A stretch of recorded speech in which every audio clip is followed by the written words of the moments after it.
Finally, after 2 years of searching, at this very moment my quest comes to an end.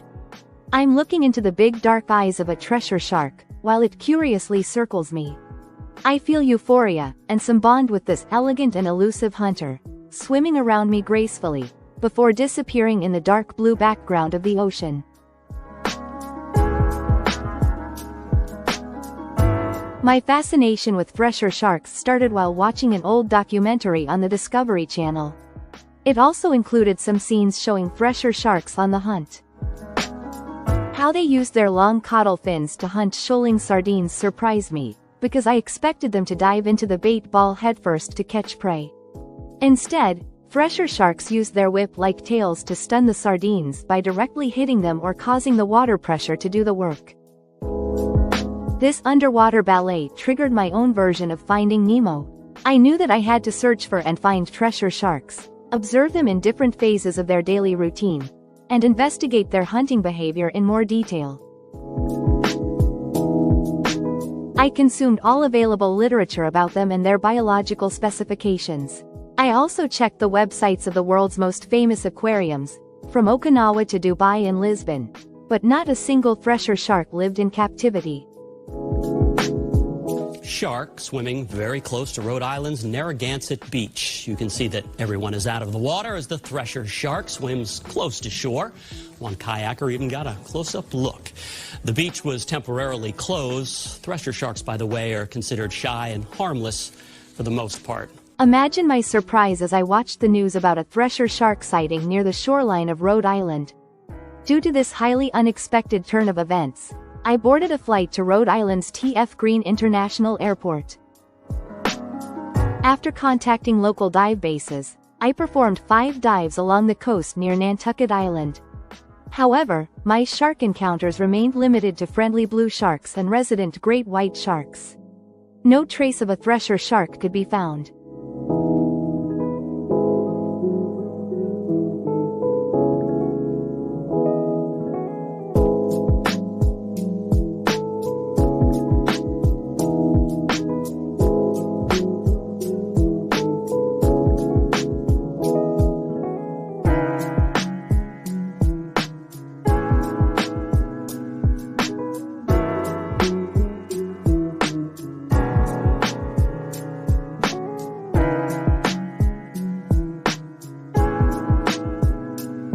According to marine biologists who tag almost all great whites to track their movements in this prime Jaws habitat, the area around Cape Cod is frequently visited by previously tagged great white sharks.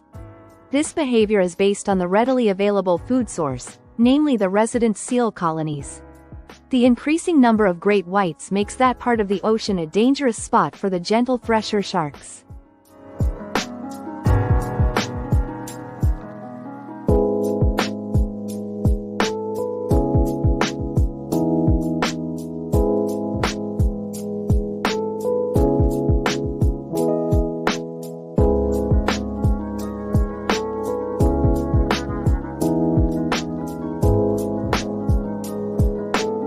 Some fishermen in Florida reported the next sighting of a Thresher Shark, while fishing for tuna near Key West. The tunas were after sardines, which apparently also attracted the Thresher.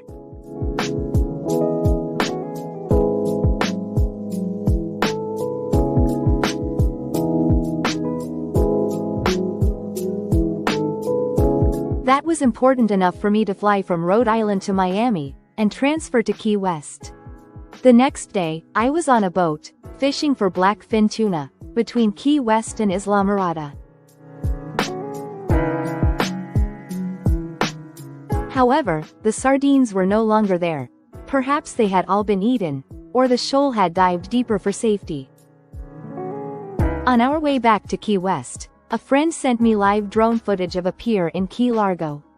A large school of sardines was visible directly under the dock, surrounded by pelagic fish, probably sharks. We immediately changed direction and headed there at top speed, while keeping an eye on the video transmitted by the drone.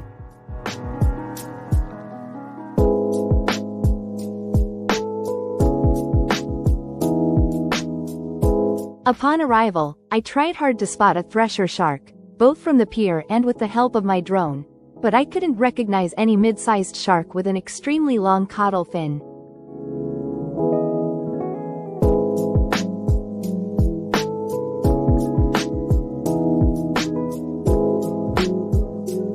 Since thresher sharks are nocturnal hunters, I installed my 2 underwater cameras below the dock and waited for the night. I hoped my camera traps would deliver footage of a thresher shark at the hunt.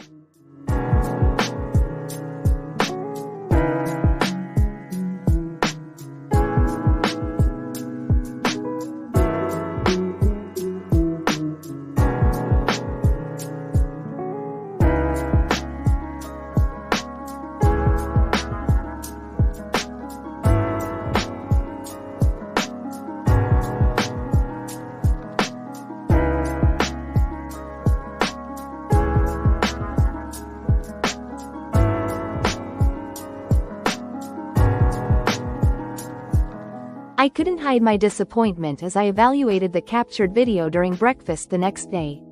A few patrolling lemon sharks, some small damselfish, krill, shrimps, and plankton were everything during that night under the pier. No sardines, and definitely, no thresher sharks. That day, I radically changed my strategy to find the fish of my desire. Instead of reacting to sightings, and trying to witness that particular thresher shark after hours of traveling there, I now tried to determine hotspots globally, where an encounter with a thresher shark appeared to be likely.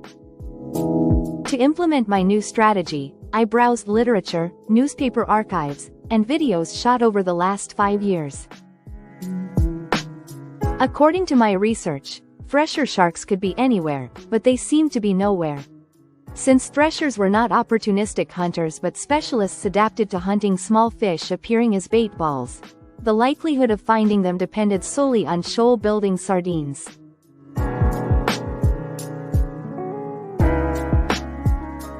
Sightings were reported in almost every corner of our planet's oceans, but luckily, accumulated to form hot spots in some areas.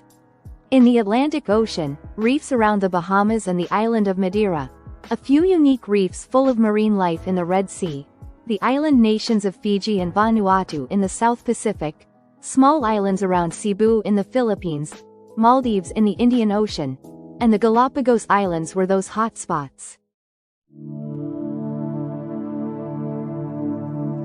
Armed with a plan, my determination to find thresher sharks and observe them sufficiently to understand their behavior grew more substantial. I took the next flight to Nassau, and the following day, I was already on a dive boat to locations with a guarantee of spotting sharks.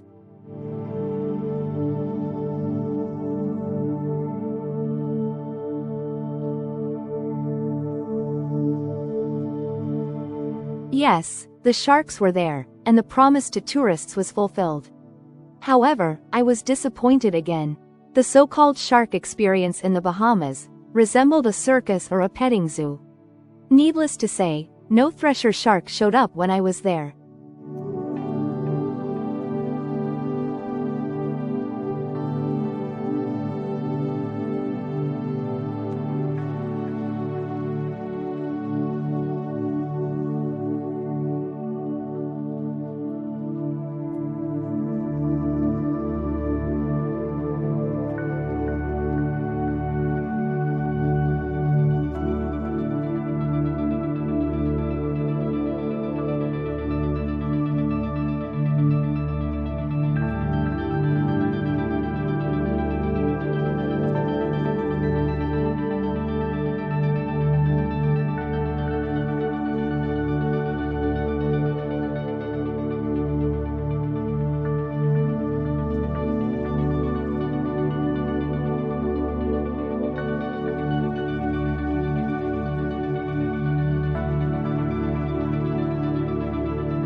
Three days later, after a short flight over the Atlantic, I landed in Funchal, the capital of Madeira. October and November are the best times to fish bluefin and albacore tuna around the island. These fast predators come to hunt sardines, which appear in millions, to feed on krill and plankton carried by the ocean currents.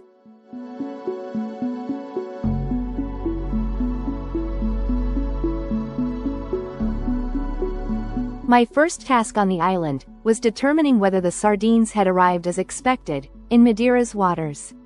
And yes, it was indeed the case.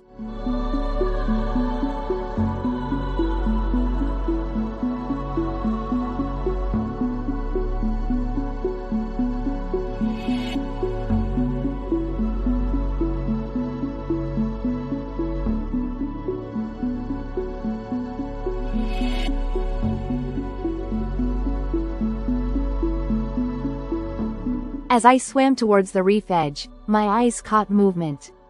A sleek, dark shape was ascending from the dark blue depths of the pelagic zone. Then I realized I was looking at a thresher shark swimming closer to me. I felt a sensation running through my whole body. This elegant and beautiful fish came closer and investigated me from a safe distance if I would be a potential threat. I identified it as an Atlantic common thresher shark. To my amazement, a large school of sardines started passing by the reef, which triggered the thresher's hunter instinct. Here I was, finally witnessing this beautiful fish's unique hunting technique, which reminded me of ballet.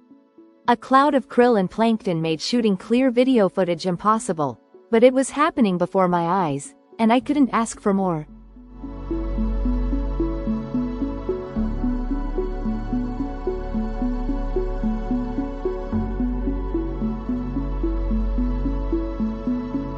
As I was editing the video footage, I realized to my amazement that the whole encounter lasted only 1 minute. As one can imagine, this 1-minute observation was not enough to satisfy my obsession.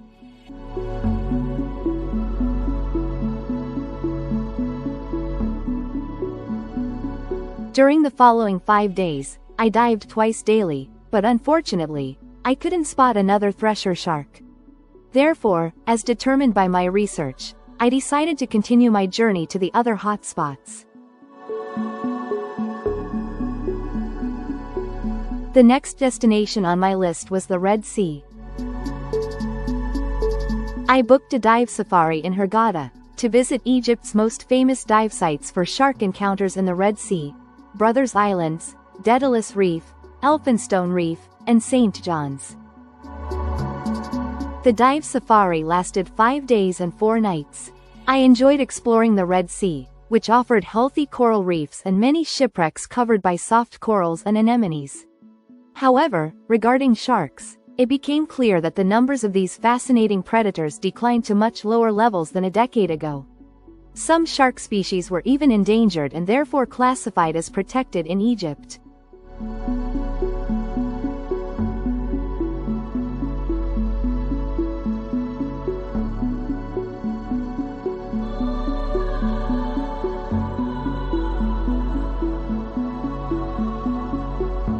Almost no other sharks were seen except for blacktip and whitetip reef sharks. However, this situation changed in Elphinstone Reef, as some oceanic whitetip sharks decided to check our group of divers closely.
The shark's motivation for coming closer was curiosity. But as they circled us, some less experienced divers started to make wrong movements, which eventually triggered the hunting instinct of one of the Longimanus and led to an attack.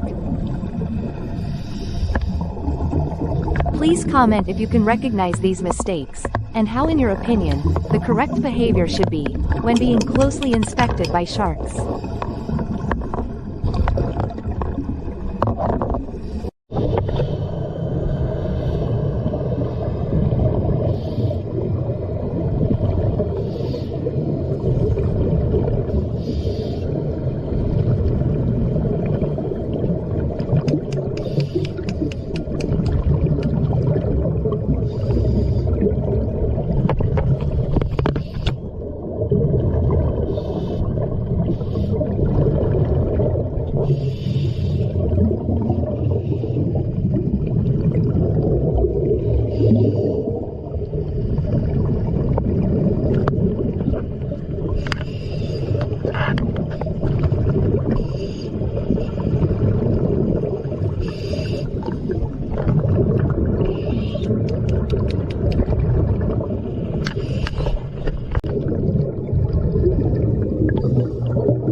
This luckily non-fatal incident marked the end of my stay in Egypt.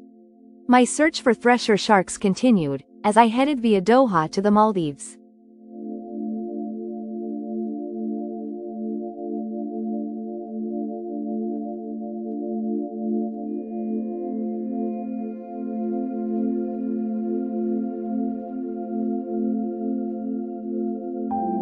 After landing at the international airport, I switched to an air taxi to reach my hotel, on an island in the southernmost atoll, called Fonadu. The Maldives is a real gem in the Indian Ocean. The island nation comprises 26 atolls, about 1,200 low-lying coral islands, and countless coral reefs. There is a season for almost everything in the Maldives. For example, there is a dry and wet season caused by the southern monsoon. Whale sharks favor the western side of the Indian Ocean archipelago from May to December, and then move to the eastern waters from January to April. Usually, between June and November, manta rays can be seen on the eastern side, and between January and May on the western side of the atolls. And yet, there is no season for thresher sightings, and an encounter with this elusive hunter can only happen by chance or pure luck. My chosen island, Fuvahmulah, was on the outer side of the most southern atoll in the Maldives, offering a high possibility of observing large pelagic fish instead of colorful coral reefs. Therefore, upon swimming a short distance, divers usually find themselves where the reef takes the shape of a wall and falls steeply into the endless depths of the Indian Ocean. On my second day and during my first dive of the day, the sensation happened. A beautiful thresher shark appeared literally out of the blue, with relaxed motions resembling gliding or flying, instead of swimming. Although it disappeared again after only 20 seconds, this brief encounter made my day. I was happy this elegant shark species was still home in the Indian Ocean. During the remaining 5 days of my stay in the Maldives, I unfortunately had no other thresher shark sightings. As compensation, I met a rare oceanic sunfish, and observed some oceanic manta rays.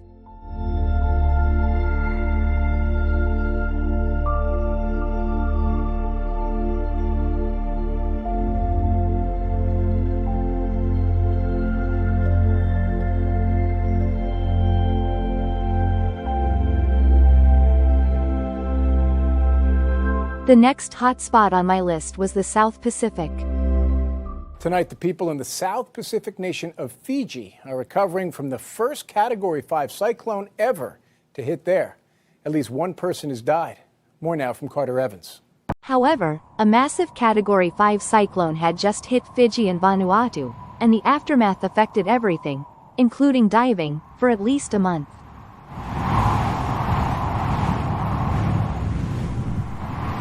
I therefore adjusted my plans, and traveled via Singapore and Manila, to the island of Cebu in the Philippines. As soon as I checked in at my hotel, I visited local dive centers. The information I received was highly encouraging. All dive instructors pointed me to a small island north of Cebu, called Malapascua. They claimed that Malapascua was surrounded by shallow reefs, which thresher sharks used as cleaning stations. Whether schools of small fish were around or not, threshers would emerge daily from the ocean's depths to get rid of the parasites on their gills and skins. The next day, early in the morning, I was on a boat heading to a dive site where frequent thresher shark sightings were supposedly as usual as observing clownfish in anemones. And then it hit me. I was looking at a thresher shark, and it seemed to be in no hurry to disappear again after a brief encounter, like the other threshers I observed before.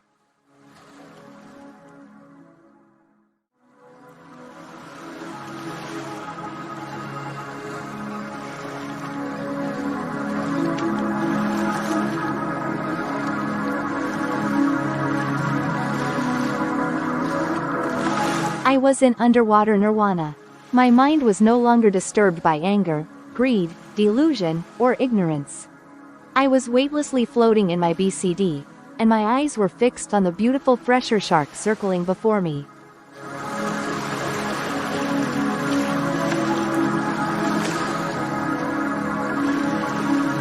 Soon, another Thresher Shark emerged, followed by two more. I identified them as two pelagic and two big-eye threshers.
The next dive trip took me to another cleaning station, on the other side of the island. Unbelievable but true, this site also offered sightings of healthy specimens of Thresher sharks, swimming in small circles, relaxed as if they were visiting a spa.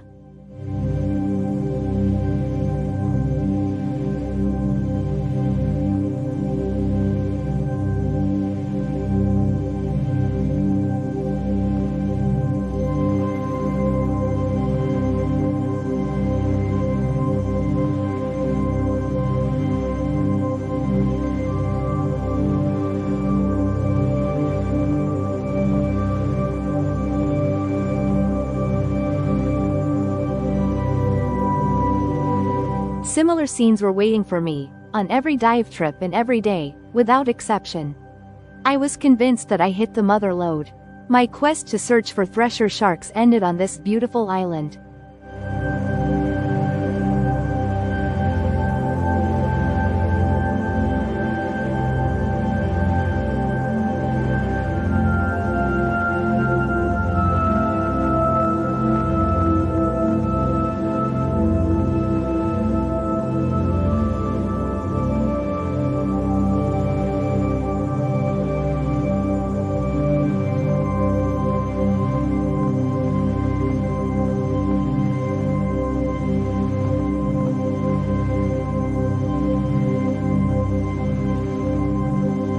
The next chapter in my life would involve settling down on Malapascua for at least a year, and studying Thresher sharks in great detail.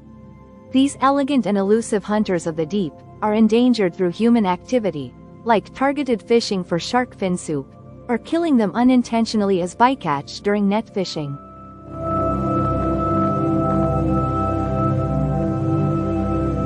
I hope you found my search for Thresher sharks interesting, informative, and entertaining. Thank you for watching.